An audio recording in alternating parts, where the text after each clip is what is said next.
വാർദ്ധക്യത്തെ തടയുന്ന രഹസ്യങ്ങൾ. ആയുസ്സിന്റെ അതിവേഗം.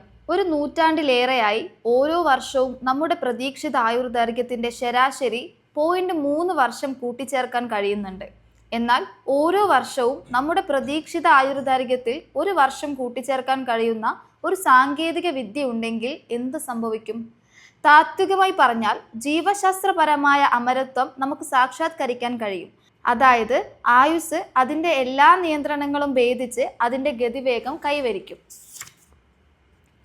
റേ കുർസ്വെയിൽ, ഓബ്രെ ദ ഗ്രേ എന്നിവരെ പോലുള്ള ദീർഘദൃഷ്ടിയുള്ള ഗവേഷകർ അവകാശപ്പെടുന്ന ഒരു കാര്യമുണ്ട്.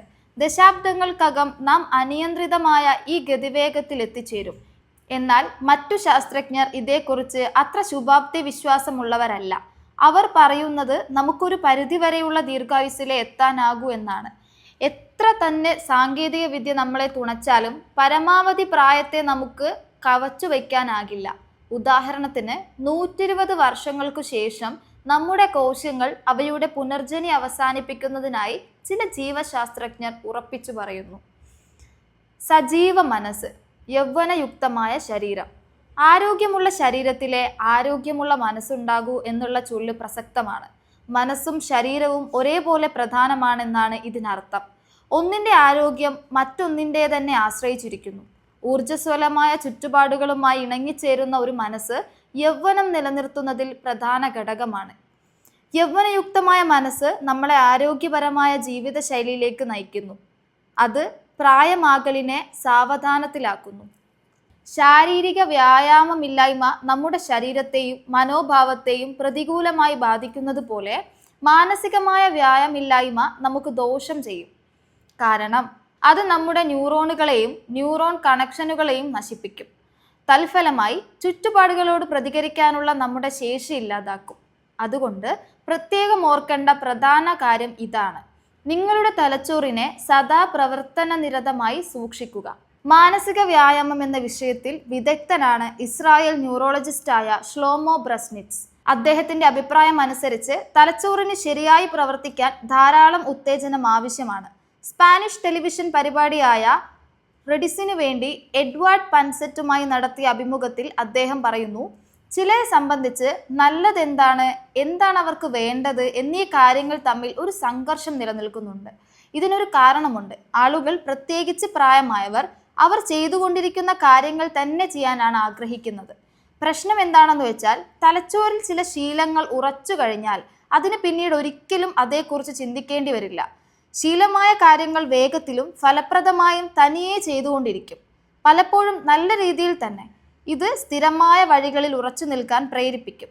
ഈ വഴിയിൽ നിന്ന് മാറി ചിന്തിക്കാൻ കഴിയണമെങ്കിൽ തലച്ചോറിന് ഇതിൽ നിന്ന് ഭിന്നമായ പുതിയ വിവരം ലഭിച്ചിരിക്കണം. പുതിയ വിവരം ലഭിച്ചാൽ തലച്ചോർ അതുമായി ബന്ധപ്പെട്ട പുതിയ ബന്ധങ്ങളിലേക്ക് വികസിക്കും. അതുവഴി ബുദ്ധി ചലനാത്മകമാകും. അതുകൊണ്ടാണ് മാറ്റത്തിനെ അഭിമുഖീകരിക്കുക എന്നത് അതിപ്രധാനമാണെന്ന് പറയുന്നത്.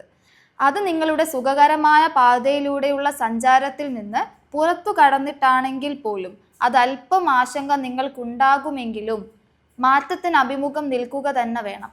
മാനസിക പരിശീലനത്തിൻ്റെ സ്വാധീനം ശാസ്ത്രീയമായി തന്നെ തെളിയിക്കാൻ കഴിയും.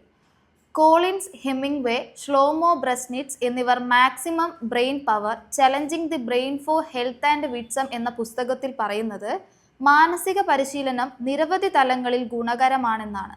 ആദ്യ തവണ ചില പ്രവർത്തനങ്ങളിലൂടെ തലച്ചോറിന് വ്യായാമം നൽകുക.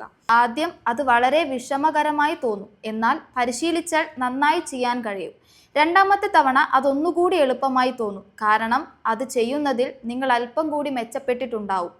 ഈ പരിശീലനം ഒരു വ്യക്തിയുടെ മനോഭാവത്തിൽ വിസ്മയകരമായ സ്വാധീനമുണ്ടാക്കും. അതിൻ്റെ ഗുണഫലം മാത്രമല്ല, അത് ചെയ്യുന്ന ആളുടെ പ്രതിച്ഛായയെയും അത് സ്വാധീനിക്കും. മാനസിക പരിശീലനത്തെക്കുറിച്ചുള്ള ഈ വിവരണം ചിലപ്പോൾ ഔപചാരികമായി തോന്നാം. പക്ഷേ മറ്റുള്ളവരുമായി ഇടപഴകുമ്പോൾ, ഉദാഹരണത്തിന് ഒരു കളി കളിക്കുമ്പോൾ പുതിയ ഉത്തേജനങ്ങൾ ഉണ്ടാകുന്നു. ഒറ്റപ്പെടുന്നത് വഴി ഉണ്ടാകുന്ന വിഷാദത്തെ ഈ ഉത്തേജനം തടയുന്നു. 20കളിൽ തന്നെ നമ്മുടെ ന്യൂറോണുകൾ പ്രായമാകാൻ തുടങ്ങും. ഈ പ്രായമാകലിൻ്റെ വേഗം ബുദ്ധിപരമായ പ്രവർത്തനങ്ങളിലൂടെയും ഉണർവിലൂടെയും പഠിക്കാനുള്ള ആഗ്രഹത്തിലൂടെയും സാവധാനത്തിലാക്കാം. പുതിയ സാഹചര്യങ്ങളുമായി ഇടപഴകുക, ദിവസവും പുതിയ കാര്യങ്ങൾ പഠിക്കുക, കളിക്കുക, മറ്റുള്ളവരുമായി ബന്ധപ്പെടുക എന്നിവ മനസ്സിൻ്റെ വാർദ്ധക്യത്തെ തടയാൻ കഴിയുന്ന അത്യാവശ്യ കാര്യങ്ങളാണ്.